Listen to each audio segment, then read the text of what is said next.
And now our report on proceedings yesterday in Parliament. If the right honourable gentleman will just shut his gob. Now up yours, Buster. Come here and say that. Come on, you chicken mother. Right, suck on that. Now get up, you piece of scum. Norman Michael, spread his legs. At that point, the House divided. The Police and Criminal Evidence Bill now goes to the Lords.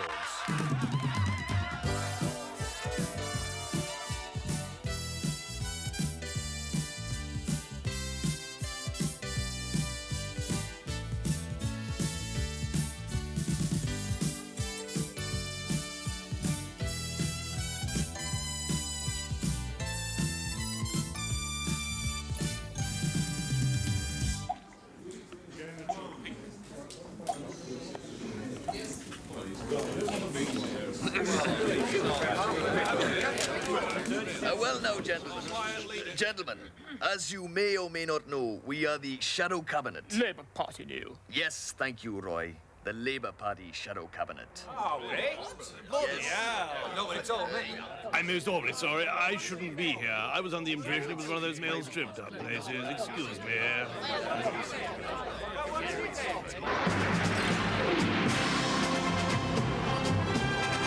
Names like Harold Creed, Ernest Lumpton, Brad Smard, and Chuck Yoga. Names forgotten in the forging of history, for these men had the wrong stuff.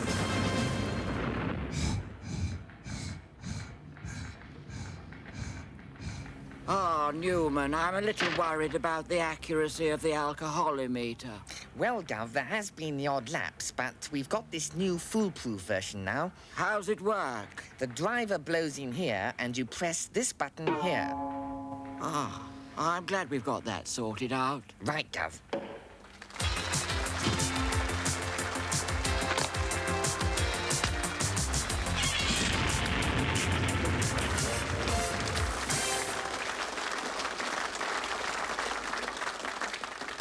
You'll probably enjoy our next series of gaffes, or as they're known in the trade, cock-ups.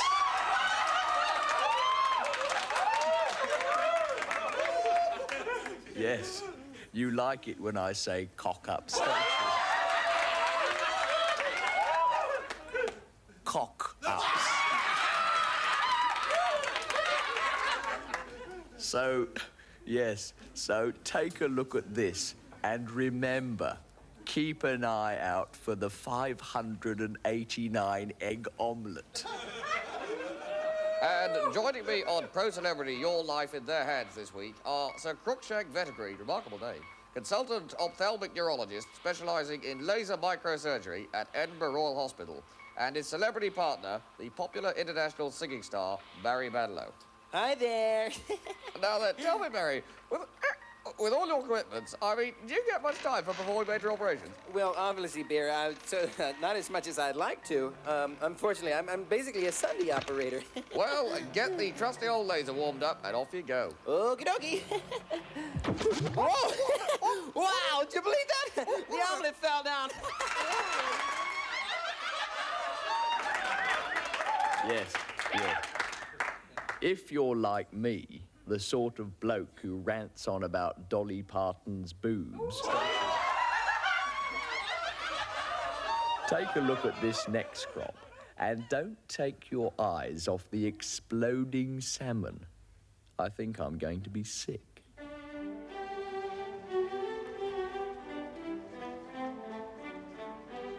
And in the chair for this week's masterclass is former world-famous cellist Julian Lloyd Webber. And in the students' chair for today's session is the former British and European heavyweight champion, Henry Cooper. Henry takes up his position and they're ready to begin. And he's down! Webber's down! Webber is down after just 2 seconds.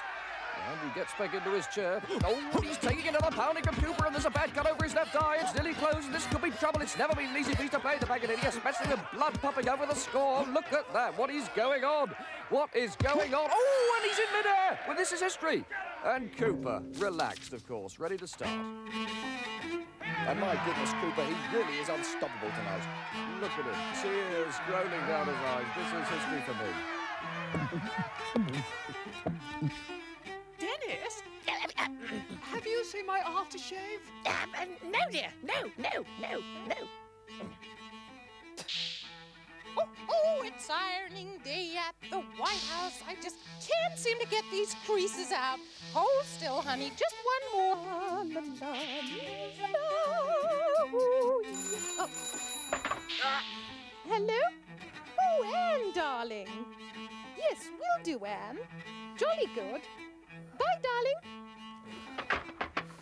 Charles, that was your sister Anne. She wants to know if she can borrow William for an hour or so. Borrow William? Whatever for? Apparently their muck spreader has broken down and she was wondering... Yes?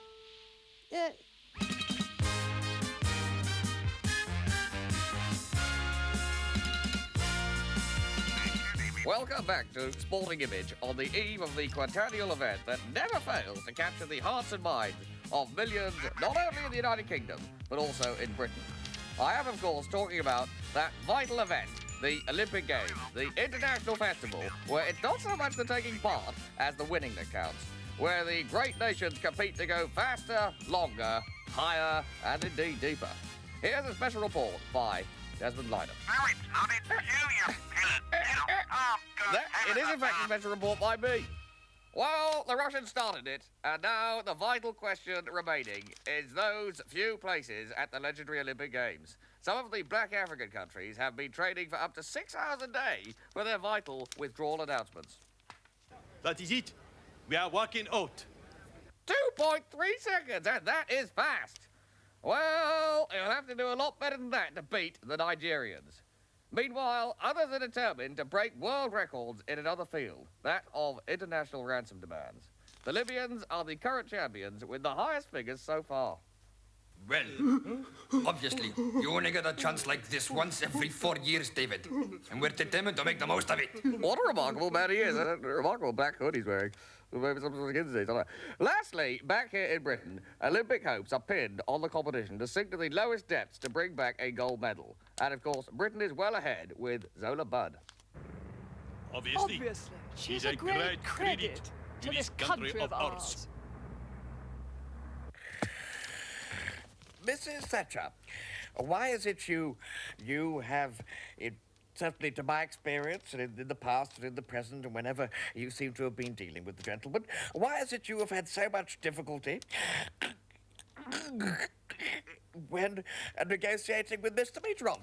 Let me tell you, quite simply, Mr. Robin, it is the... Let me finish. It is the obscenity. The obscenity of his language. You know, I can't negotiate.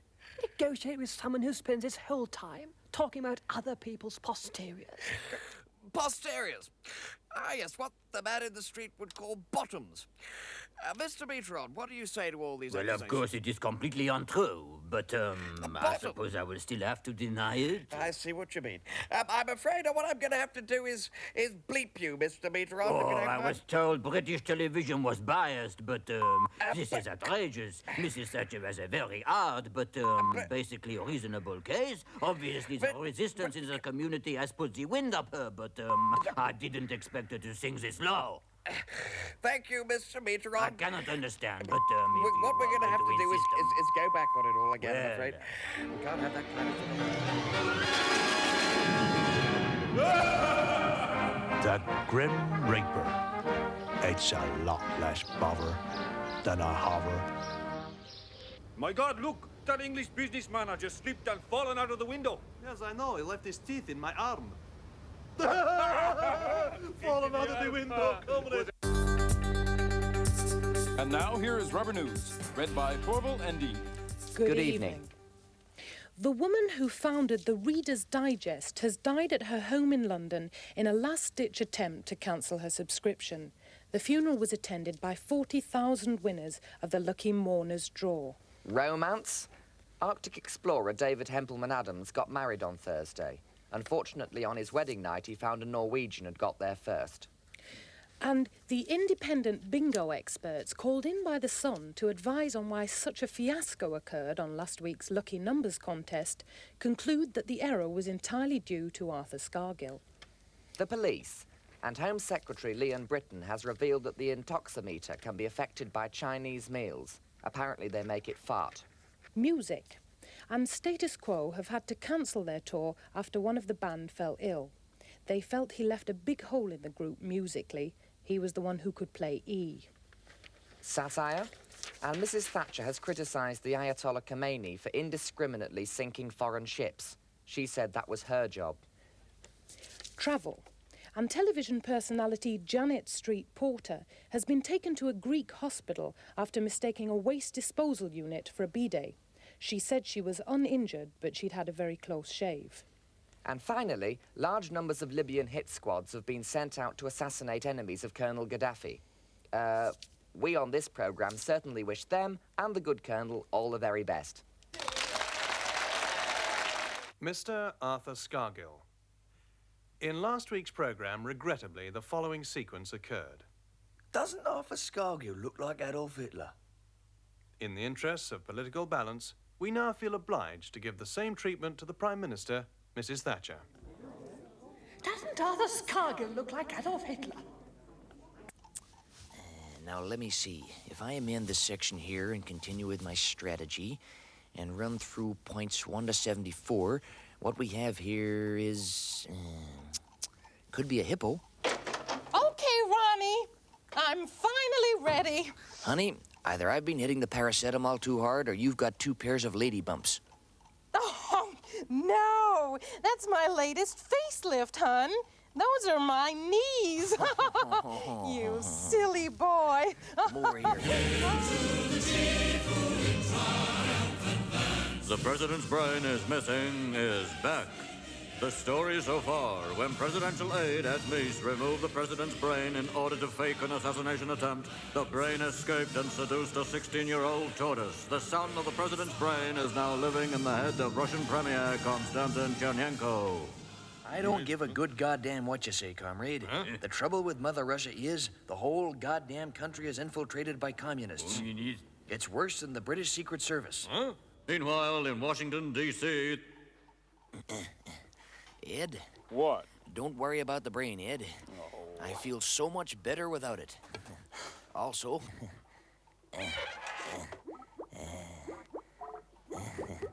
it's just dandy for keeping things cold, Ed.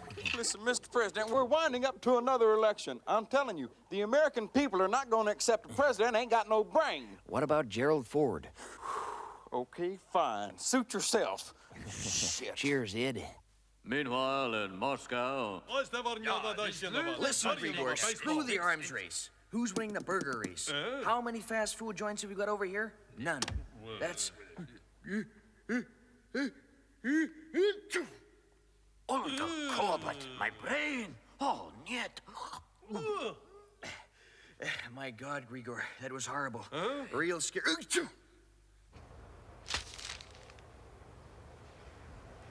Stop that man! He's got my brain! And finally, over in Washington, the president has gone to San Francisco.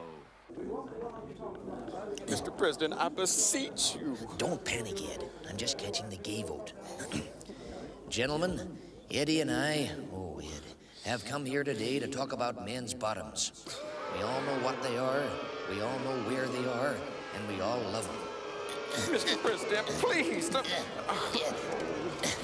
Who here can honestly say they haven't pushed 2 halves of one together to make one big cheek, huh? And then bitten it? I certainly know I have.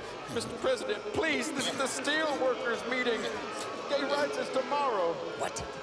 Thank heaven just stopped the Ed before I said anything damaging. Come on. Shit, let's get out of here.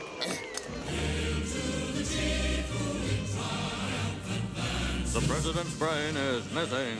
Don't miss next week's thrilling installment. Well, unless you've got something better to do, like take your dog for a walk or label your video collection or do your French homework anyway. Otherwise, watch it if you want. Ah, Newman. The new bulletproof vest failed its test then. Well, he wouldn't button it up, Dove, so I shot him in the head. Oh. Now, you'll probably appreciate this next section, especially if you've got a video machine. Because to save you doing what you always do, we're going to do it for you.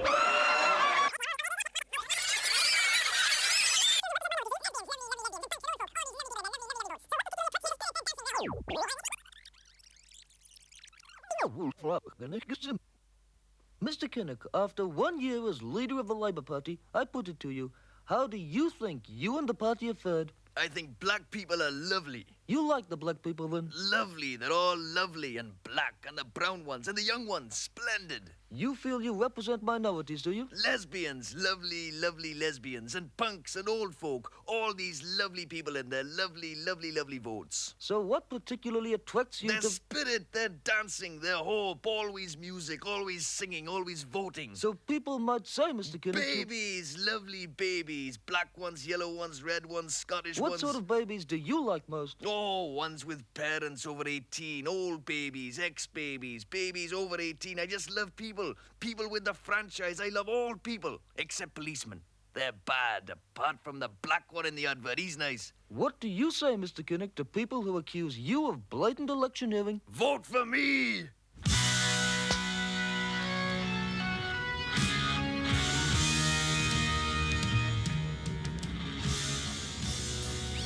Bye, Mumsy. I'm off to marry some money. I'm getting married to an ex-son. Hello, rap fans. This is your chart-topping superstar with another... Shut up, you little bastard! We present Criminal Rival, the show that tells the truth. Your presenter, Harold Angry Person. Hello, Mum! Now are you happy, bastard? Luckily, she's a bit deaf. Right, my question tonight is, where the hell are the SAS? Why weren't they called in to deal with 1, the Libyan embassy, 2, the Mansfield Colliery, 3, the male strip club? Why is the valuable time of the police being wasted going to the theatre dressed in pink silk pyjamas with signs round their necks saying, slip me one, I'm aching for it, when for 2 bits Mrs. Thatcher could have sent in the SAS Stanguns coughing death to blast these people to smithereens? Has Mrs. Thatcher lost her nerve? Nerve, I said! Nerve, damn you! That bloody woman! Why can't she get her ear syringed? Right! The explanation is Mrs. Thatcher has gone off the SAS since she discovered they're all midgets. This is the truth. The SAS specially picked to be tiny because short people are more aggressive. So the shorter they are, the more aggressive they are. Just look at the figures. You see? You see? Also, it saves on the defense budget because 1, they can be dropped in bunches of 8 at a time on 1 parachute. 2, it saves on wool because those black balaclavas are in fact converted egg cozies. Yeah. 3, ever lost a teaspoon in the washing up, huh? SAS men burst in through the overflow hole, abseil down the plug chain and steal the teaspoons for digging their trenches with. Right, that's your lot. And remember, I myself am only 5'2", so watch it. That's all. Just watch it, okay? Is that it, Harold dear? Yes, yes, roll the credits, you old bat. Tight. Criminal Rival, the show that brings you the truth. So, pardon me. What have you learned from all of this? Pardon me. I think the key point here, life is, I don't know, basically all that matters is sex and death. 2 things you can do like lying down. The difference is after death, you don't feel like a pizza. Would you excuse me?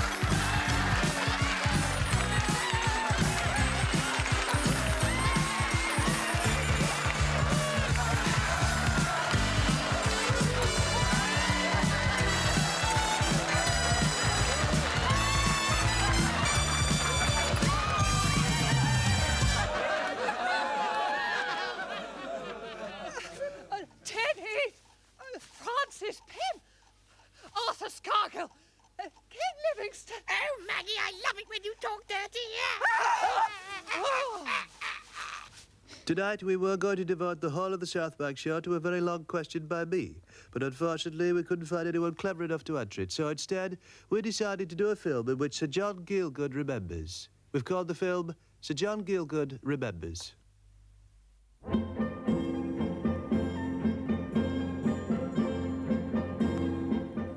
Sir John, in many ways, you are regarded as the grand old man of British theatre. Yes, indeed. Some people even call me the grand old man of British theatre. How does it feel? Lovely, lovely, lovely, oh, lovely. I can be as dotty as I like, completely dotty, and nobody minds. Really? Oh, yes. Tell any old anecdote, get confused. Tell any old anecdote, get confused. And people are still...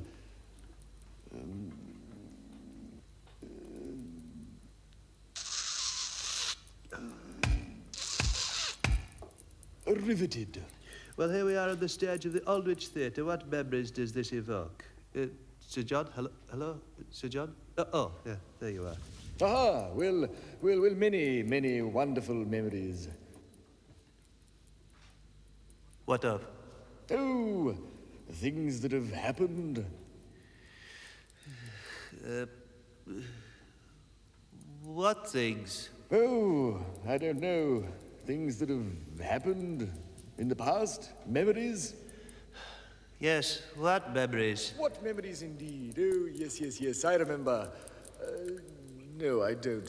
Wait, yes, it's coming back. Lear in 54, I'll never forget that. What happened? The king got killed, and so did Cordelia. Charming, utterly charming. Well, Sir John, you doubtless remember the famous secret trapdoor here at the Aldwych. No, I don't think...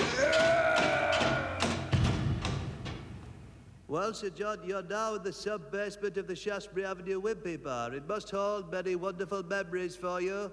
Yes, dear boy. Oh, yes. Many wonderful memories.